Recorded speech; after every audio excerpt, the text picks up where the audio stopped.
Welcome all my dear students to Sudharma's Physics Classroom. Today I am here with a question to you. How many of you know from where the MCQs of 2020 board exam came from? If you don't know the answer, here I have the answer for you. All those MCQs appeared for this 2020 board exam came from NCERT exemplar questions. How many of you know NCERT exemplar questions? It's a most important part a CBSE board student has to study.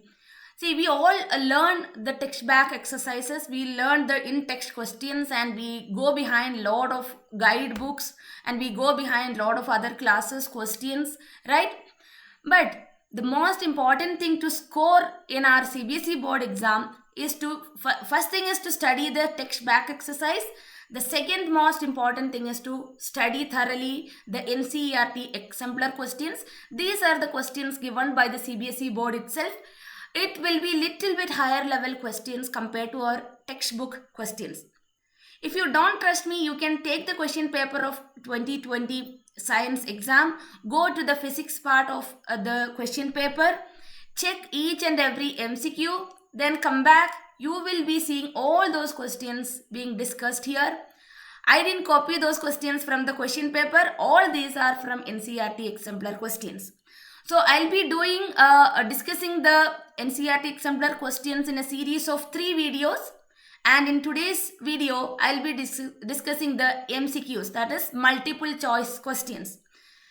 So when you come to these multiple choice questions, we all will take it in an easy way, right? We feel, okay, we have the options in front of us and we will be able to solve it very quickly. No matter we learned it or not, when you see the answers, when you see the choice in front of us, definitely we will be getting the answer. That is what most of us will be thinking.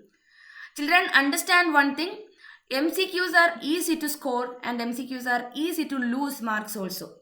Because when you do a explanation question, normally if you write something, maybe if it is not completely correct, you may lose half mark, right? But if it is an MCQ question, if you are gaining, it's good. But if it is lost, 1 mark will be gone completely. So we have to handle MCQs or multiple choice questions with care, utmost care. So let's start solving NCERT exemplar questions.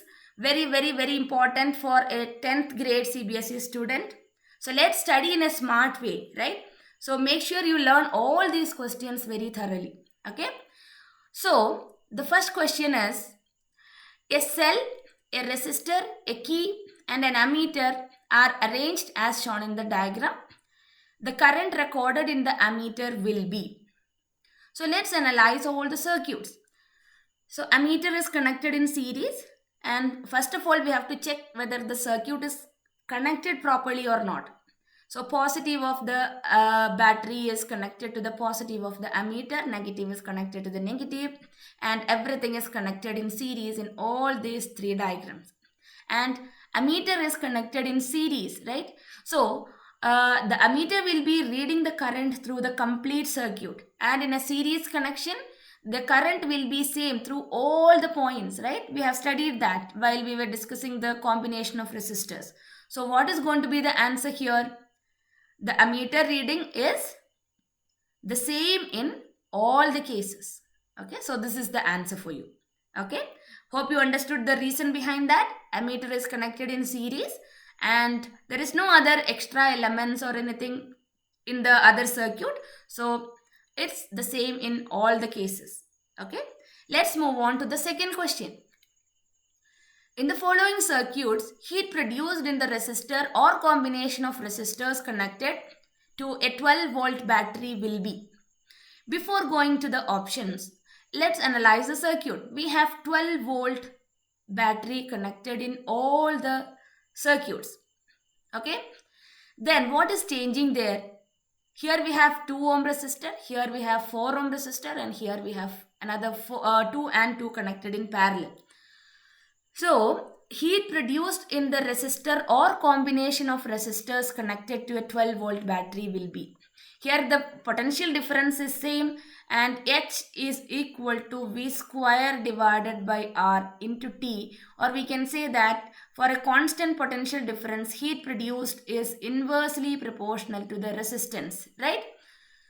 So when you say inverse proportionality, when resistance increases, the heat produced will be decreasing, right?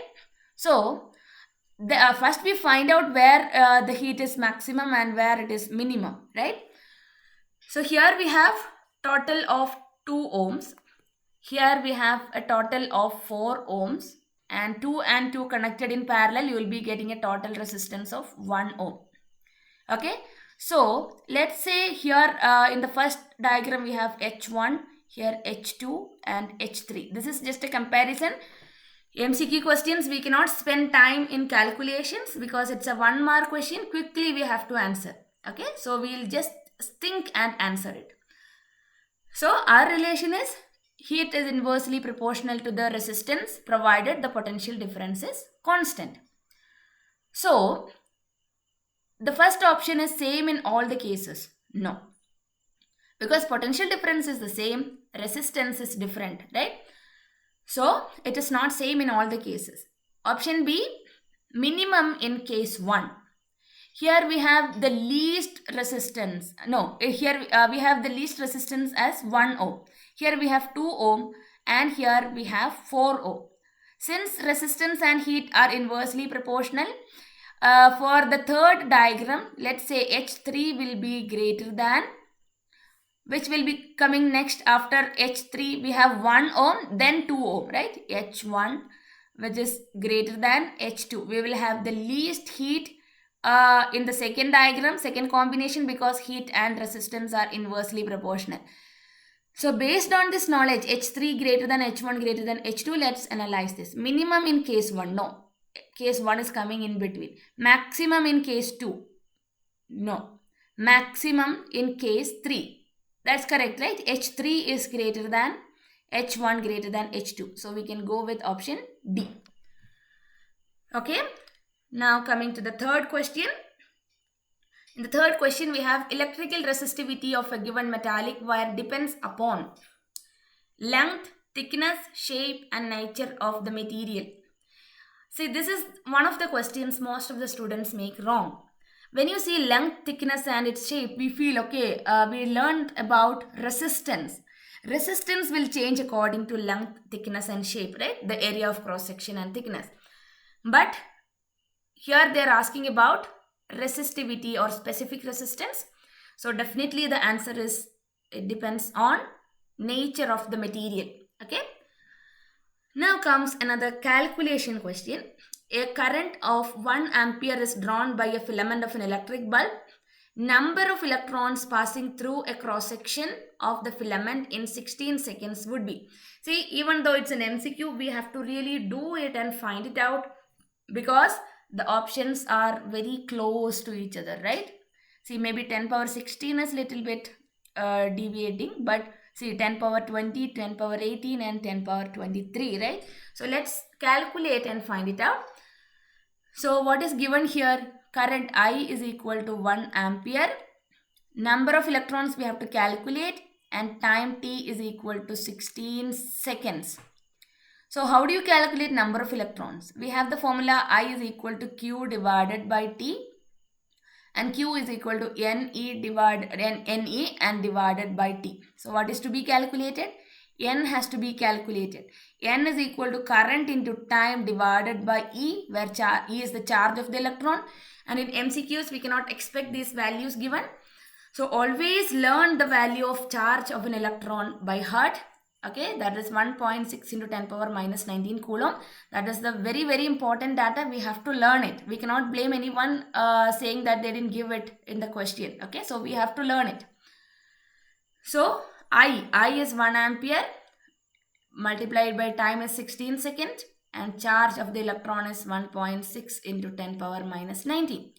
Now here comes the next doubt. How do you handle this 10 power 19, right? Minus 19. Okay.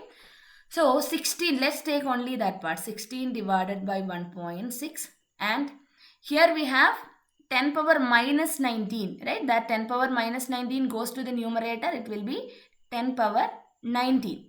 Now What is 16 by 1.6? Let's multiply that into 10 and 1.6 into 10. I'm just going to just going to eliminate that decimal point into 10 power 19. So this is going to be 16 into 10 is 160. 1.6 into 10 is 16 into 10 power 19. So what happens here? 160 by 16, that is 10 into 10 power 19. So the answer is going to be 10 power 20. So I'm just doing all this calculation because I have experienced during my classes, many students, they get stuck here, how to calculate, even though you are very good in maths, but sometimes it used to be difficult when you deal with power of 10. That is why I have shown all these steps. Those who knows how to calculate it, it's well and good. Proceed to the next question. So this I have done for those who feel it is difficult to calculate, because here when you change, see, suppose you miss something here, you may get an answer of 10 power 18 sometimes, right? So that goes to a wrong answer. I don't want you to make that. That is why I solved it completely. Hope you understand. So this is the way to solve this question. So the answer goes to be 10 power 20. Moving on to the next question. Identify the in which the electrical components have been properly connected. In which of the questions the electrical components are properly connected? So how do you find out that? First of all, we have to check whether voltmeter and ammeters are connected properly, right? See, in the diagram 1, voltmeter is connected series, so this is wrong. In diagram 3, again voltmeter is connected in series and ammeter is connected in parallel. This is wrong. Now we have two choices. Option 2 and option 4, we have ammeter connected in series and voltmeter connected in parallel. Just observe it carefully and finalize one answer in your mind before I say you the answer. So what is the next thing to check? Here the voltmeter and the meters are connected in a proper way. Now we have to check the polarity. Positive of the battery has to be connected to the positive of the voltmeter, and positive of the battery has to be connected to the positive of the ammeter. That is also done. Negative is connected to negative, and here again, see, the negative terminal comes through this, it is connected to the negative of the voltmeter. What about this fourth diagram? Here we have negative and here we have positive. So this is also wrong. So the correct answer goes to be option 2. Okay, so in the exam hall, when you get these kind of questions, be extremely careful with the signs, cross-verify 2 times and then write your answer. Okay. Now, what is the maximum resistance which can be made using 5 resistors, each of 1 by 5 ohms? Okay, so what is the maximum resistance which can be made using 5 resistors, each of 1 by 5 ohm? So we have to calculate it. How do you calculate the maximum resistance? When the resistors are connected in series, right? So R series is equal to 1 by R1 plus 1 by R2 plus etc. We have 5 resistors, right? What is the value of each resistance? 1 by 5. So 1 by 5 plus 1 by 5 plus 1 by 5 plus 1 by 5 plus 1 by 5, right? Because the resistance value itself is 1 by 5.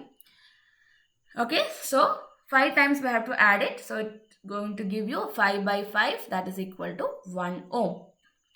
Now, what is the minimum resistance which can be made using 5 resistors of 1 by 5? So this is where most of the students goes wrong, because see, this is a parallel connection. When we have to get minimum resistance, we have to do the parallel connection. The confusion happens. See, people make it wrong. It's not because they don't know it is parallel connection. They do the parallel calculation, but in this, because the resistor is 1 by 5 ohm, many of you get confused. So let's try to simplify that. How do you calculate it? We have R is equal to 1 by 5. Let me take R1. We have 5 resistors, right?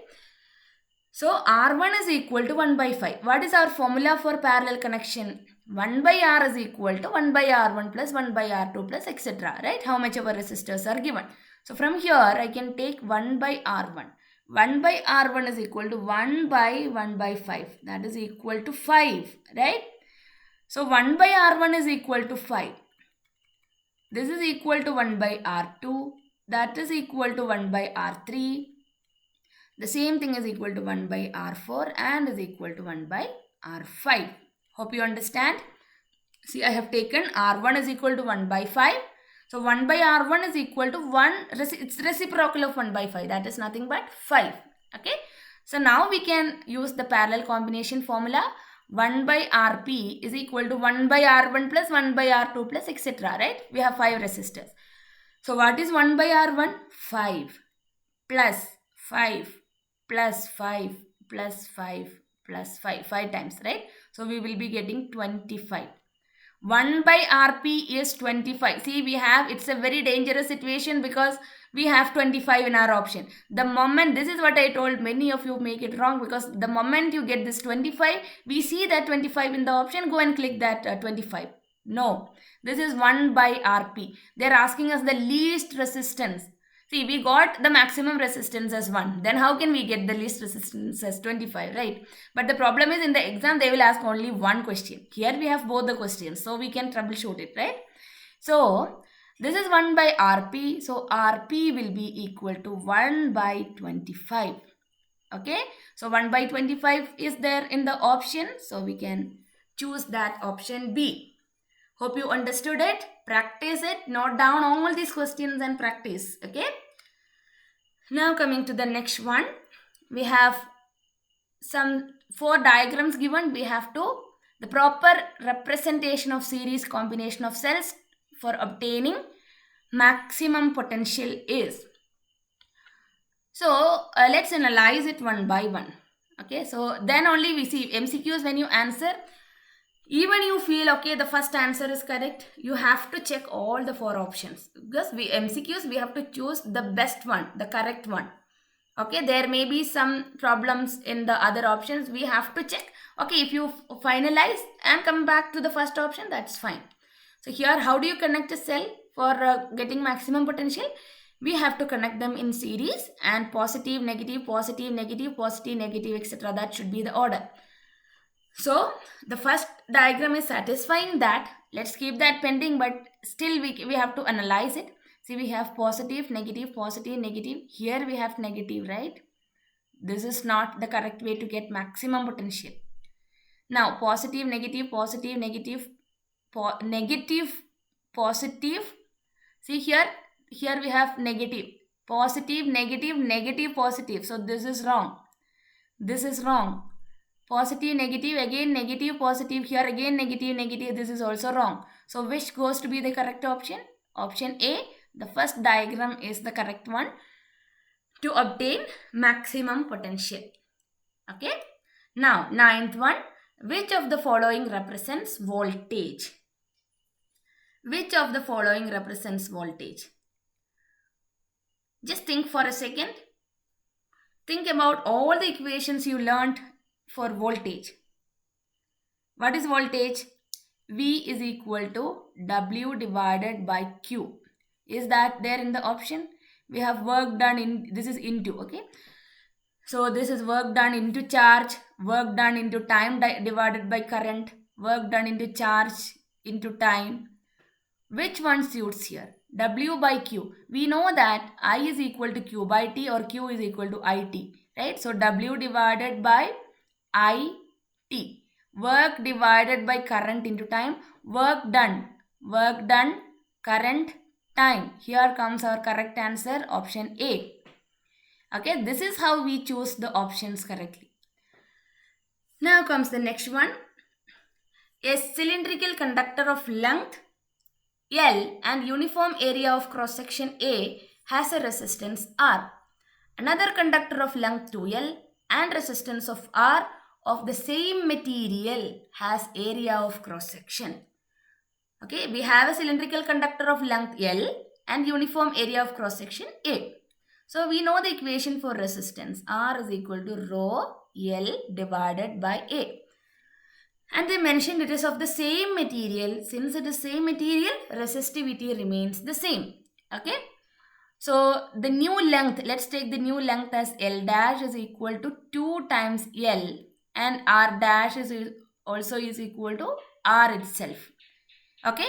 Now, how do you calculate the area of cross section? R dash is equal to R.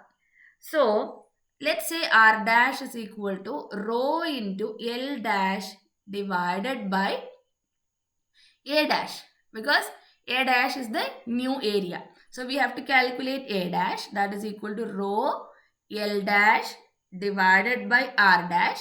So rho into L dash is 2L, R dash is R itself, right? I am going to rearrange this. I am going to take 2 outside. 2 into rho L divided by R. What is rho L divided by R? It's our resistance R, right? So this is equal to 2 times A, right? So here 2 into rho L dash divided by R dash. So rho into 2L by R, 2L by R, that will be giving you 2 times A dash, okay? Because A is equal to rho L by R. So 2 times A dash, so the answer is going to be 2A, okay? So here only the length has changed and there is no change in the resistivity because the material has not changed. So there is no change in resistivity. I have just taken rho as the resistivity. Okay, so rho L by R is nothing but the area, right? So 2 A dash is equal to 2 times A. I'm sorry for this. It's 2 times A. It's not A dash. A dash is equal to 2A. Okay, so that is the option here. Now coming to the next one.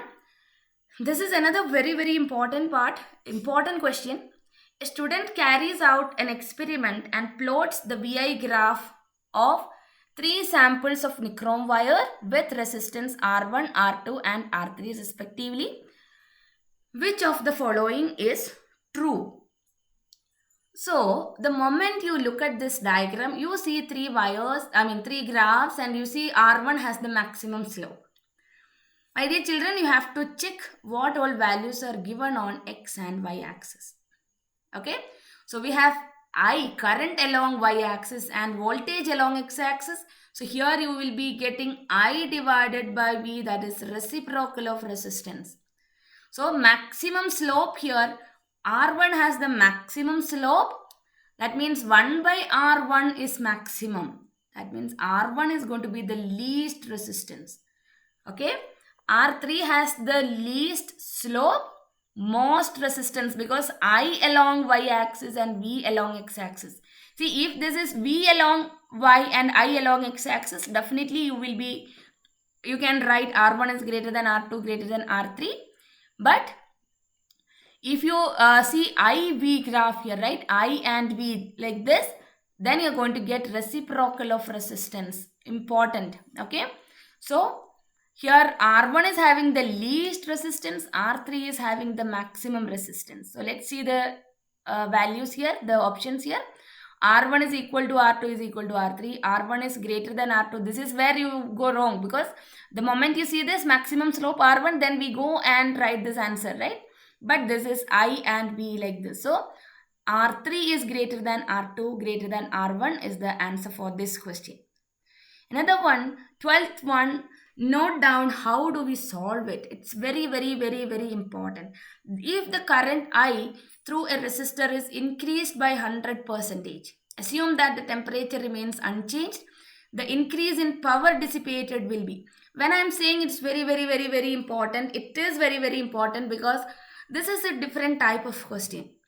Because in all the other cases, we have seen a direct question, right? This is also a little bit direct only, but some confusing options are there. Okay, they are asking the increase in power. In maths, you will be you might know how to calculate the change in the quantity, right? The percentage change in a value. Same method we can adopt here, but how do we apply that in the case of power? Okay, so initial current, let's take it as I. So they say that the current is increased by 100. So new current I dash is equal to 100% of I. What is 100% of I? It is I itself, right? 100% of a quantity is that itself, right? That same quantity itself. So it is increased by 100%, right? So increase in current, increase in current, I is increased by 100%. That is equal to 2I, right? Current is becoming 2I. So we have the equation for power, P equals I square R. Let's say I'm taking the new power as P dash, that is equal to I dash square R. I'm taking R itself because they made a clause here. Assume that the temperature remains unchanged. When the temperature is unchanged, resistance is constant. That is what you have to read from those lines, okay? Because Ohm's law states that when temperature remains constant, the resistance remain constant, right? Voltage and current are directly proportional. So that is why they have given that term there, because it is unchanged. So we can take the resistance as R itself. So P equals I dash square R. I am just substituting for I dash, that is 2I. So 2I the whole square into R, that's equal to 4I square R. The moment you see this 4I square R, you will go and write this answer 400%. Am I right? You have to think. What is the question there? Increase the power dissipated. Okay. So 4I square R, that is equal to 4 times the initial power. So what is the change in power? Change in power is equal to 4P minus P, that is 3P, right? So how do you calculate the change in the percentage change? Percentage change in power. Percentage change in power is equal to 4P minus P over the actual power P multiplied by 100. Now when you see this formula, you remember what you used to do in maths, right? So 3P by P, that is 3 into 100, we will be getting 300%. Okay, so 300% is the answer. Okay, so important question, just highlight it and study. It's very important. Now the 13th question, the resistivity does not change if. What happens to resistivity? In which all conditions the resistivity will change? The resistivity will not change. The material is changed. Definitely resistivity is characterized by the material, right? For every material, the resistivity is different. The temperature is changed. When temperature changes, resistivity will slightly change according to the type of material. Shape of the resistor is changed. Both material and temperature are changed. See, does not change. Okay. A, B and D options are correct. It will change. Resistivity will change, and it does not change if the shape of the resistor changed, because resistivity will not depend on the shape of the resistor. Coming to the 14th one, in an electrical circuit, 3 incandescent bulbs A, B and C of rating 40, 60 and 100 watt respectively are connected in parallel. It's very important, to an electric source. Which of the following is likely to happen regarding their brightness? When they are connected in parallel, each of the bulb will be getting the required amount of voltage. Okay, understand, they are connected in parallel. Every household supply, the connection is parallel connection, and they get the required amount of voltage and required amount of current. Okay, so we have to understand that when they are connected in parallel, the highest power rating bulb will be glowing brightly, and the lowest power rating is 40 watt, that will have least brightness. But let's check the options here. It's really tricky options. Okay, brightness of all the bulbs will be the same. No, it cannot happen. Then why we have to go with a higher power rating bulb, right? There is no need. Why we need to just waste energy by using a high power rating device if all the bulbs glow with the same brightness? No. Brightness of bulb A will be maximum. See, it has the least power rating, so it will have the least brightness. Okay. Brightness of bulb B will be more than that of A. Let's think about that. And the fourth option, as I said, we have to read all the 4 options. We have only 4 options, right? We have to read all the 4. Brightness of bulb C will be less than that of A. This is wrong. This is wrong. So, brightness of bulb B, right? That is in between 40 and 100. Brightness of bulb B will be more than that of this goes to be the correct answer. Hope you understood it. 15th question. In an electrical circuit, two resistors of 2 ohm and 4 ohm respectively are connected in series to a 6 volt battery. The heat dissipated by the 4 ohm resistor in 5 seconds will be. In an electrical circuit, two resistors of 2 ohm, 4 ohm respectively are connected in series. So, R series is going to be 2 plus 4, that is equal to 6 ohm. Voltage V is equal to 6 volt. Let's calculate the current. I is equal to V divided by RS. V is 6. Resistance is 6. So we're going to get 1 ampere. Heat dissipated by the 4 ohm resistor. We have H equals I square R T. I is 1 ampere. So 1 square. They are asking very clearly about 4 ohm resistor. So resistance goes to be 4. And time is 5 seconds. See, this is an MCQ. That is why I'm just directly taking the values from the question. If it is a normal question for 2 marks, you are supposed to write down all the data given in the question. Okay, so 4 into 5. So that's going to be 20 joules. So we have the option here. Let's go with option C. 16th one. An electric kettle consumes 1 kilowatt of electric power when operated at 220 volt. A fuse wire of what rating must be used for it? Electric kettle consumes 1 kilowatt. So P equals 1 kilowatt, that is equal to 1000 watts. V is equal to 220 volt. So current rating I is equal to P divided by V. This is the method to do this question. Power is 1000 and voltage is 220 volt. So when you calculate this, you will be getting a value 4.5 ampere. Now we have to think wisely. See, we have 4 ampere and 5 ampere in the option. Which one you will choose? When you choose a fuse wire, first you calculate the amount of current flowing through the circuit, and you have to choose a fuse wire which is having a current rating slightly higher than the current which can be flown through the circuit or the element. Okay. So we have 4.5 ampere. So we have to choose a fuse wire of 5 ampere. If you use a 4 ampere fuse, when current of 4 ampere flows through the circuit, immediately the fuse will melt and the circuit will break. That is what happens if you use a fuse wire of lower current rating.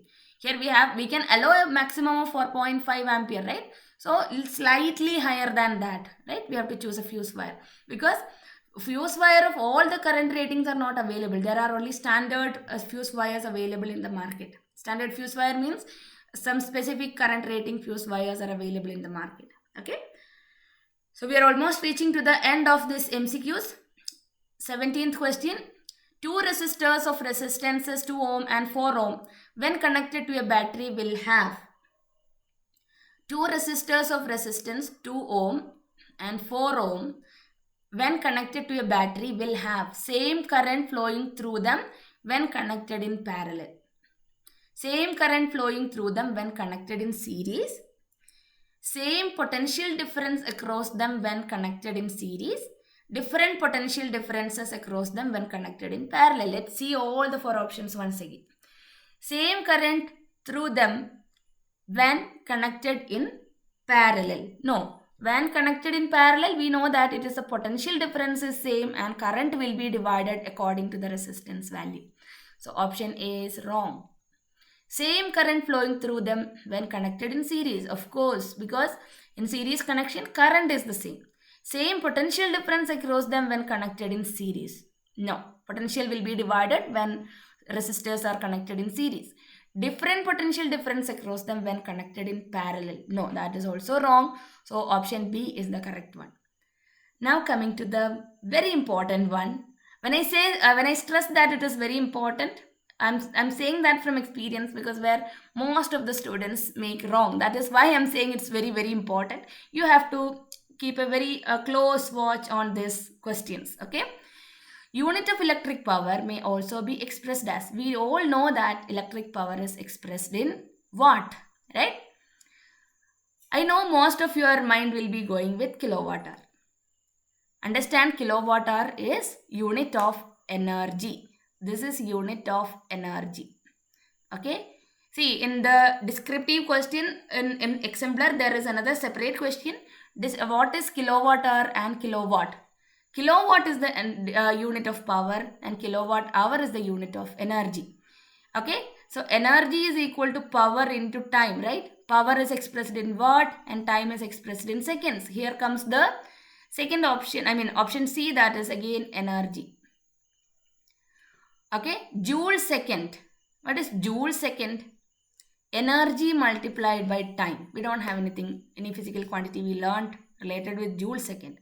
What is this volt ampere? We have the equation P equals VI, right? V is expressed in volt and current is expressed in ampere. Here comes our answer, volt ampere, unit of electric power. Because automatically we will be searching for watt. Watt is not there, then the next moment you see kilowatt hour, right? So kilowatt hour is the unit of energy. Watt second is the unit of energy. Joule second, no, we don't have any other physical quantity specifically. And volt ampere comes from the equation P equals VI. Okay, so now what you have to do is check all these questions and answers. Write down all these answers in your notebook. Questions and answers in your notebook and study properly. Revise it regularly. And I can give you a guarantee that you will get a lot of MCQs from this exemplar questions for your term exams and board exams. Okay, so I hope this video was helpful to you, and I will be coming in the next video with NCERT exemplar questions again, but next time I'll be coming with short answer questions. Okay, because it's a lot of questions are there. It's difficult to do in a single video.